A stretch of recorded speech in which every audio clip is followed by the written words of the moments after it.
Yo me imagino que la gente que nos está escuchando sabe muy bien lo que sucedió en Ciudad de México el viernes pasado con esta protesta que comenzó con un reclamo que pareciera legítimo por parte de un sector de la población que busca derecho a vivienda y que está en contra de la famosa gentrificación, que luego pues derivó o se transformó en una cosa radicalmente distinta, en una cosa xenófoba, en una cosa violenta, en saqueos, en robo, en algo que no tenía nada que ver con la protesta original, y que creo que es una discusión que no solo existe en la Ciudad de México y específicamente en las colonias Condesa y Roma, sino que es algo que se extiende no solo en el país. Nada más habría que ver lo que sucede en Monterrey, en Centrito Valle, o lo que sucede en Guadalajara, en la colonia americana o en la Seattle, sino que ha sucedido y que continúa esta discusión en otras partes del mundo, en Barcelona, en Nueva York, por supuesto, lleva mucho tiempo la discusión de la gentrificación, lo que sucede en París, lo que sucede también en Londres,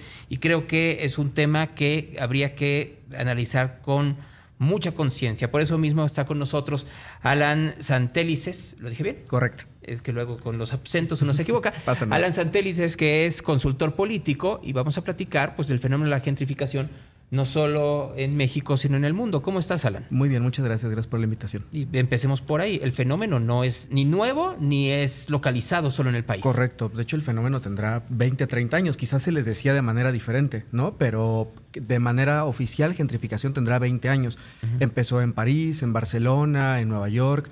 Ahora se replica en Chicago, por ejemplo, en Buenos Aires, en Medellín, y la Ciudad de México pues no está exenta de, ¿no? Entonces me parece que es un fenómeno que hay que trazar desde la parte social, desde la parte económica y desde la parte de movilidad, porque no solo es la parte económica como pareciera ser que se veía el viernes, ¿no? Que era un tema de ingresos, gastos, cuánto cuestan las cosas y tal. Hay otra serie de factores que pueden afectar a esto. ¿Qué te parece si los enumeramos? ¿Cuáles serían los factores para identificar qué es la gentrificación y si está sucediendo en alguna de las ciudades que nos están escuchando no ahorita? es. Correcto. Primero, ¿qué es gentrificación? La movilidad social hacia un lugar buscando una mejor calidad de vida. Ejemplos en México tenemos el de Querétaro, por ejemplo, ¿no? Hace 15 años varios chilangos decidieron moverse a Querétaro buscando una mejor calidad de vida. Eso también es gentrificación. Los costos en Querétaro se fueron para arriba cuando empezó a haber más demanda de propiedades, de servicios y demás, ¿no? Lo que está pasando hoy en Mérida también. Correcto. En Mérida le está pasando igualito. Le está pasando a Chicago, por ejemplo, ¿no? Que era una ciudad bastante más exclusiva y que ahora ha ido cambiando. Temas económicos, temas de movilidad social, temas de servicio, y ahora pareciera que es un tema de moda. Si uno revisa por qué los americanos están viniendo a vivir a México, pues primero podemos encontrar el fenómeno de la pandemia, porque México no cerró sus puertas, entonces evidentemente buscaron un lugar. Claro que hay un tema económico, porque a ellos les resulta más barato vivir aquí que vivir en alguna buena ciudad en Estados Unidos, pero también es un tema de moda y ustedes lo pueden ver en TikTok. O sea, vean cuánto contenido hay de americanos diciendo la Ciudad de México te va a sorprender, no es lo que te imaginas y tal. El americano, y es triste decirlo, es profundamente ignorante de lo que pasa fuera de la ciudad donde vive, ni siquiera del país, de la ciudad donde vive. Entonces, cuando descubre qué es la Ciudad de México y que no es esta ciudad que te pintaban en las películas con bolas de rama dando vueltas, y que es una ciudad cosmopolita, que tiene muchos servicios, que la vida nocturna es buena, que pasan los mejores conciertos, que hay arte, cultura, música, deportes y demás, pues evidentemente se sienten atraídos, y cuando ven que cuesta una tercera, una cuarta parte de lo que sería vivir en Nueva York, en Chicago, en Los Ángeles y tal, pues les termina pareciendo muy atractivo. Pero siendo muy honestos, el fenómeno en la Condesa y en la Roma no es necesariamente de norteamericanos. Sí hay una población flotante y una población ya que se quedó de fijo, que viene de los Estados Unidos, pero la gentrificación en la Condesa y la Roma no es del 2020 para acá. Es un fenómeno que viene de 1992-93, que se expandió entre el 99 y el 2000 y que ahora está haciendo que mucha gente lo voltee a ver, pero es algo que viene arrastrándose desde hace mínimo 25 años. Correcto. Viene después de la recuperación post-temblor del 85, ¿no? La Condesa y la Roma son zonas muy afectadas por dónde están ubicadas. Se recuperan a inicios de los 90, empieza a haber un boom inmobiliario, un boom de crecimiento que se detiene a inicios de los 2000 por la cercanía con la Doctores, por este tema de la inseguridad, y que después del temblor del 17 vuelve a pasar. Y ustedes pueden recordar, en el 2017 la Condesa parecía zona de guerra, estaba totalmente muerto, nadie quería vivir ahí, nadie quería pasar por ahí, nadie se atrevía a abrir un negocio. Sin embargo, la recuperación económica, la apertura de nuevas oportunidades y sobre todo la búsqueda de personas por habitar mejores lugares termina haciendo que hoy sea un lugar de moda en la ciudad, ¿no? Entonces me parece que es un tema que sí tenemos que analizar no solo en los últimos 3 años, sino a 20, 25, como bien dices. Pero, a ver, aquí hay un detalle importante. Y como dicen, es un asunto de moda. Entonces, cuando se pone de moda a través de ahora a las redes sociales o ya se empieza a hablar, entonces se empieza a magnificar. Pero este es un fenómeno de toda la vida. Yo no me iría ni a los 10, ni a los 15, ni a los 25. Eso sucedió en Polanco cuando Polanco empezó. Eso sucedió en la Condesa. O sea, en Polanco había casas o rentas en dólares. Correcto. O sea, yo tenía 5 o 6 años y vine a Polanco. No, pero es que ahí pagas en dólares. O sea, lo vivimos en Cancún. En algún momento en Cancún llegabas y todo el mundo habla inglés. Y todas las el hospedaje y todo era en dólares. Entonces, estamos deberíamos estar acostumbrados a que esto nos pasa. El único problema es que siento que no se han establecido las reglas necesarias, y aquí hay 2 puntos. 1, ¿por qué tendríamos que pagar en dólares? Correcto. Y 2, ¿por qué tendríamos que hablar un idioma que no corresponde? Que eso es, yo creo que una parte de la manifestación que decían, correcto, es que ¿por qué hablan inglés cuando están en México? Creo que eso serían las únicas 2 cosas que yo podría decir, bueno, sí, eso tienen razón. Es válido, claro. ¿No? La parte del idioma es muy triste, pero el 90-95% de los mexicanos no hablaremos fluidamente el inglés, ¿no? Sin embargo, es el idioma en el mundo. Y si uno viaja como mexicano, y seguro lo han escuchado de algún amigo, vas a París, por ejemplo, y lo primero que decimos los mexicanos es nos sentimos ofendidos porque si les pedimos en español o medio en inglés, a veces no te atienden o no te atienden de buena cara. ¿Por qué tendría que estar el obligado de la ciudad a hablar tu idioma? Si ellos hablan francés, pues pasa exactamente el mismo fenómeno.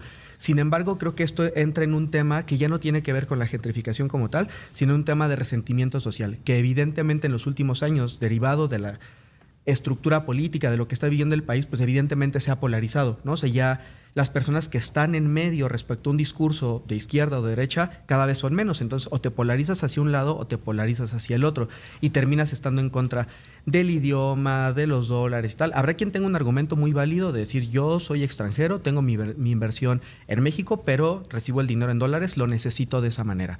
O mi cuenta de bancos está en Estados Unidos o está en México, pero es una cuenta en dólares y me funciona mejor.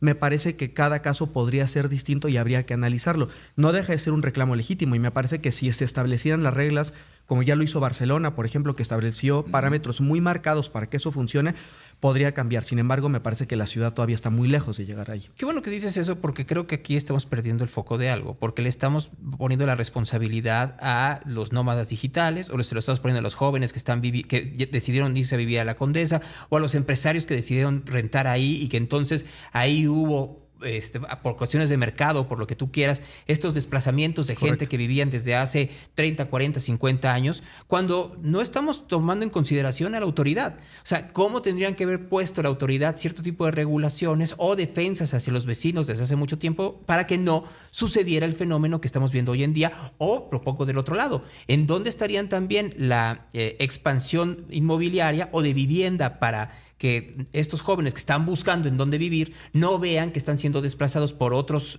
por turistas o por habitantes temporales que ven que en lugar de utilizarse una vivienda para que ellos vivan en estas zonas, se están utilizando como hoteles? Correcto. Pues primero me parece que hay poca memoria histórica, porque nos pasó con Santa Fe hace 60, 70 años que se empezó a desarrollar. Eso también es un fenómeno de gentrificación. Al final es abrir la ciudad a un espacio más grande y no se tocó de la misma manera.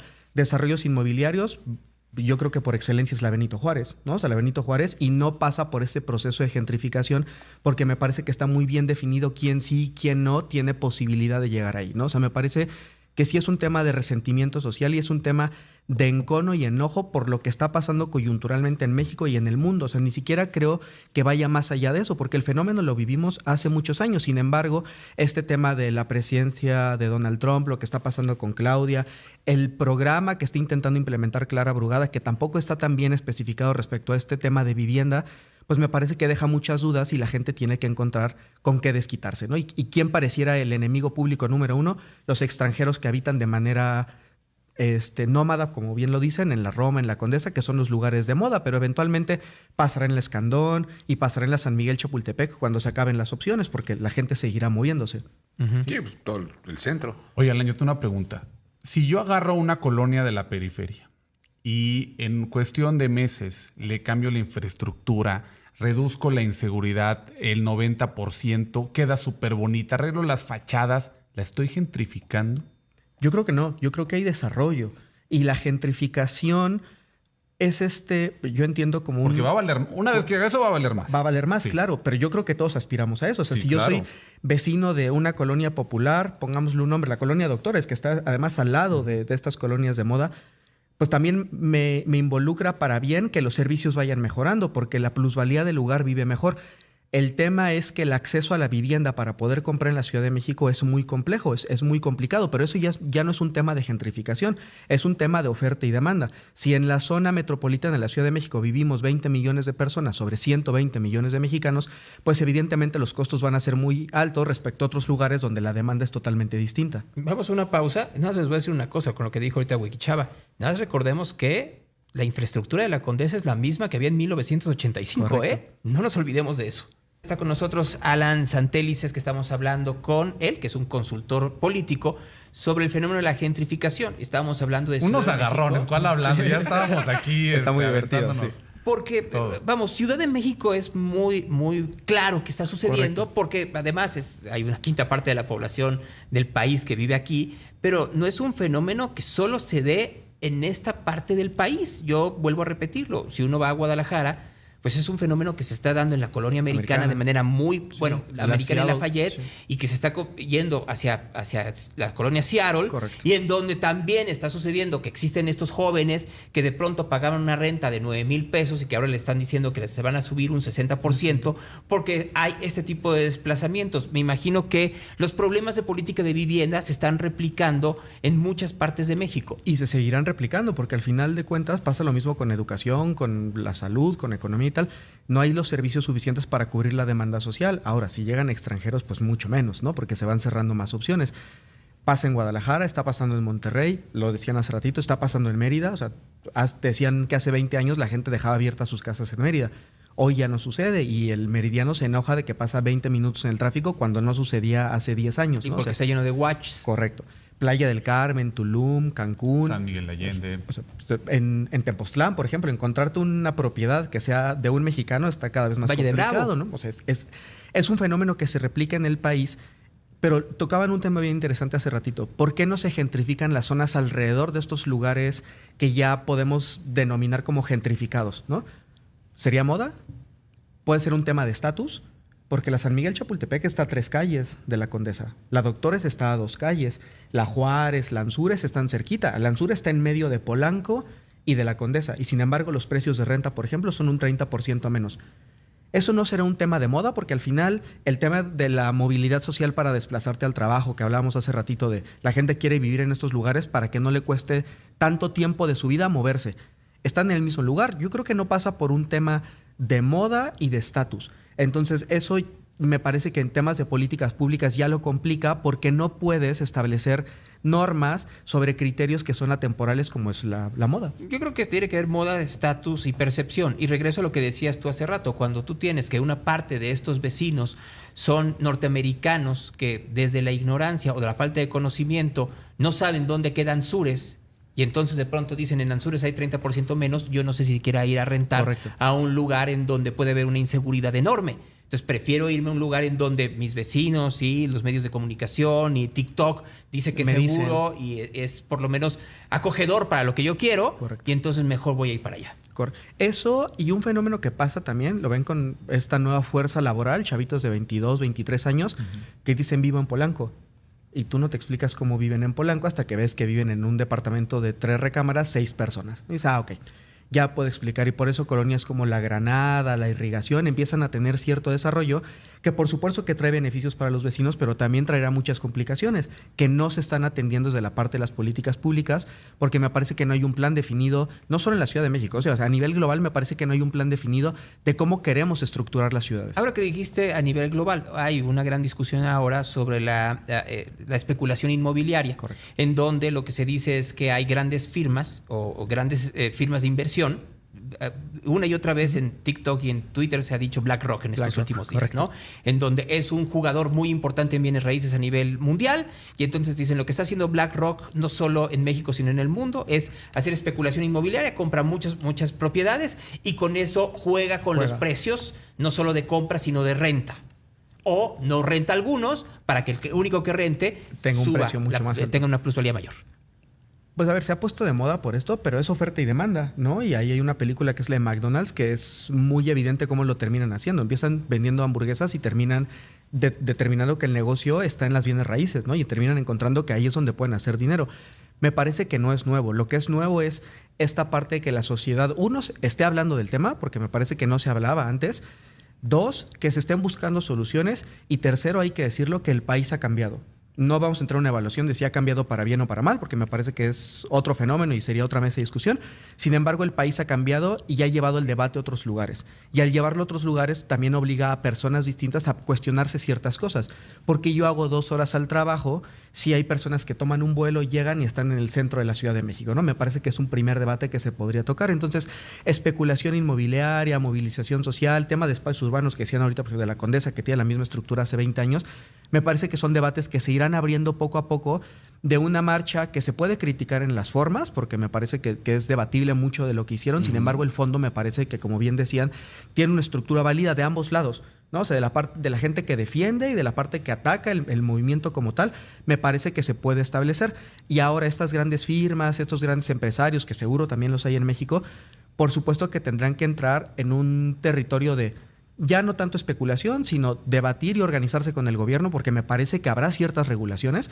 Y dos, entrarle al debate público y a la exposición social a que están siendo sujetos ahora. Alan, ¿por qué crees tú que no esta marcha que se dio el viernes pasado, o esta protesta que se dio el viernes pasado durante 3 horas ahí en la Condesa y en la Roma, no hubo tantos vecinos de la Condesa y la Roma que estuvieran dentro de la misma?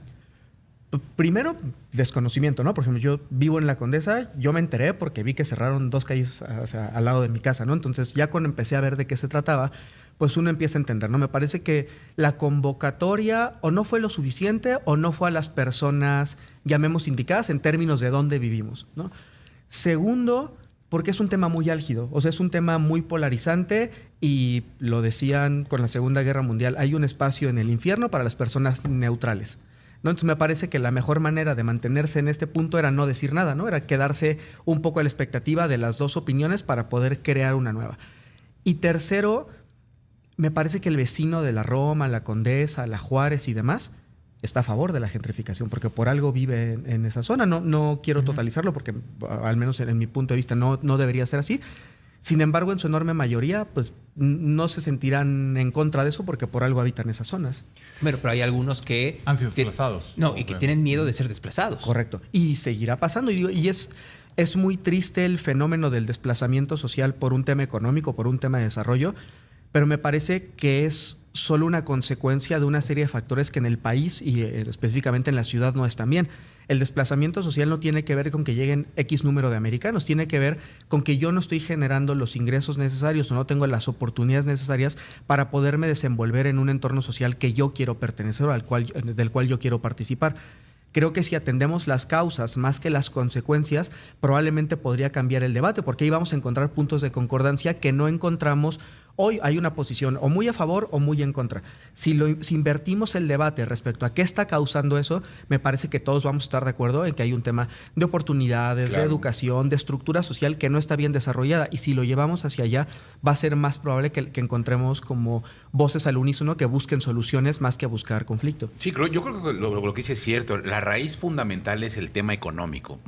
Independientemente de cuestiones de seguridad que se tendrían que dar, porque obviamente cuando hablamos de esta gentrificación, pues entonces se benefician los servicios, porque entonces estás viendo que hay más gente que se está moviendo en ese sentido, entonces vas a poner seguridad, va a haber mayor movimiento en cuanto a economía, etcétera, etcétera. Pero si tú como mexicano, como residente de esa zona, no tienes las condiciones económicas para competir con un extranjero o con alguien que llegue aquí, ahí es donde te truenan. Sí, porque al final está no solamente el derecho a la vivienda, sino el derecho al entorno que requieres, donde va a estar también esa vivienda, porque ya vimos políticas que después no funcionaron, donde hay muchas casas abandonadas, donde hay complejos gigantes, donde construyeron casas, pero vimos también lo que ocurrió en los 50s y 60s. México ya cambió, pero en aquel entonces pues empezó a generarse una oferta de vivienda muy amplia que las personas tenían acceso desde trabajos medianamente o que la clase media ya podía acceder a esta vivienda mucho más digna. Pero, a ver, también ahorita que dice 50 y 60, pues fue la época en donde también 40, 50, en donde se aplicaron las rentas congeladas, en esta zona además. Correcto. ¿No? En la zona de la Condesa y la Roma, que no se liberaron hasta mediados de los 90, donde recuerdo. Correcto. Uno es esa parte, o sea, esta parte de rentas congeladas, el fenómeno de movilidad social. Y dos, que también es bien importante, el gobierno se puede amparar muy fácil, al menos este gobierno, en decir, yo sí tengo un programa de vivienda. Puedes ir al Instituto Nacional de la Vivienda y te vamos a ayudar a buscar una casa. Ahora, en ninguno de estos lugares dice que la casa tiene que estar en una zona céntrica y tal. Te van a ayudar a encontrar un departamento en la periferia de la ciudad, pero bueno, estarían cumpliendo probablemente con su obligación como gobierno. Sin embargo, pues existe este tema del desplazamiento de, oye, yo voy a vivir en Tláhuac, pero trabajo en Reforma. Voy a hacer 2 horas y media, si bien me va de ida, y 3 horas de regreso. Eso ya no es calidad de vida, ¿no? Entonces me parece que ya no es el tema de la vivienda en sí misma, sino el desarrollo que hay detrás de la ciudad. Un buen ejemplo sería decir, ok, a ver, la ciudad necesita reestructurarse en términos de movilidad y en términos de economía. Pasó con Santa Fe, ¿por qué no buscar un convenio, gobierno, empresa? Y decir, oye, vamos a buscar 5 o 6 plantas que se quieran ir a la periferia. Nosotros nos encargamos del desarrollo social, espacios urbanos, y ustedes encárguense de que su fuerza de trabajo esté en 5 kilómetros a la redonda. Me parece que estamos lejos de ese debate porque ni siquiera hay cercanía en términos de eso. Pero creo que el debate debería ir más hacia allá que hacia quién puede y quién no puede rentar en la Condesa, o por qué puede o no puede rentar en la Condesa, porque eso es una consecuencia. Es que este punto que estás diciendo antes de que se nos termine el programa, la descentralización, creo que les vengo escuchando desde hace 49 años. Vamos a descentralizar. Digo, cuando tienes a la Secretaría de Marina a la Zagarpa, en las costas de aquí de Miramontes. Correcto. O sea, ya por ahí estamos mal, ¿no? No, pero a ver, y además, y ya para despedirnos, también en la parte de la trampa, porque claro que Santa Fe se desarrolló, pero no tiene drenaje. Correcto. ¿No? Y entonces también uno de los grandes problemas es que no hay vías de acceso. Hay un montón de cosas que complica, y ya podríamos hablar de otro tipo de desarrollos que se han hecho en otras ciudades. Interlomas. Hablemos también de Tlajomulco y de Santa Anita Hills. Correcto. En el caso de Guadalajara, y así nos podemos seguir. Es un fenómeno que va creciendo y que seguramente no será la última vez que platiquemos contigo, Alan, al respecto. Correcto. Por aquí nos veremos. Bueno, pues gracias por estar con Muchas nosotros, gracias Alan Santelices, porque el tema apenas está comenzando, Emilio. Sí, sin duda alguna. Pues apenas con esta manifestación creo que ya le da visibilidad y que seguramente va a dar más de qué hablar. Dejemos a un lado la xenofobia. Eso es, Exacto, por favor. que ese es el punto. Muy importante.